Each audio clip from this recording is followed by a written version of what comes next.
First, though, dirty, messy railway stations are a fact of life for many people, rubbish dotting the trackside in all directions. But from today, the Campaign to Protect Rural England is on a mission to force Network Rail to clean up its act using a little-known law called a litter abatement order. Anyone can apply for one of those. If you're angry about persistent litter in your area, you can take action. The author, Bill Bryson, is the president of the CPRE, and he joins us overlooking a railway track in Cambridge. Morning, Bill. What kind of state is that railway track in then?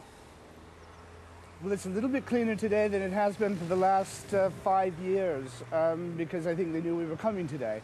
But we've been complaining or encouraging them to clean this up since 2005, and have been waiting for them to take action. And finally, I'm pleased to say they have. But it's kind of a shame that it took this kind of publicity to get them to act. Why concentrate on railway tracks? I mean, there's litter pretty much everywhere, isn't there?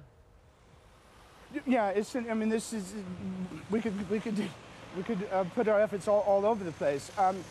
Railway tracks is just one of the places that is particularly persistently bad.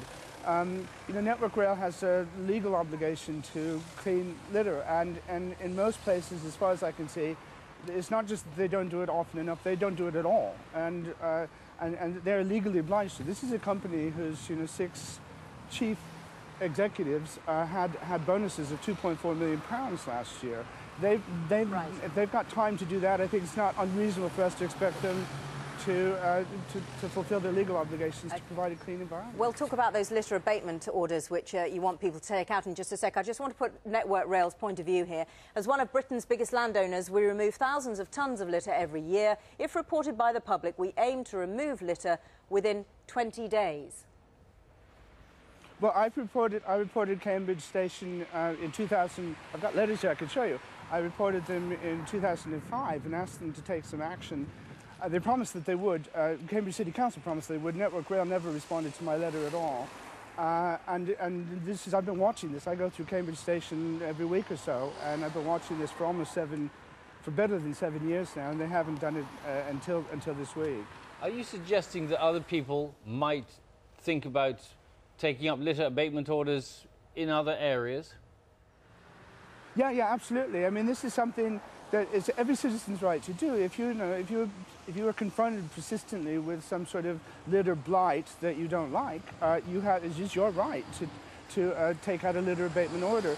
And if you go to CPRE's website, there's a very handy guide to show you exactly how to go about doing that. Oh, how do you go about it? Is it an easy thing to do?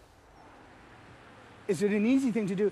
It's like with any legal thing, it has a certain measure of complexity to it. But if you go through it step by step, it's comparatively straightforward.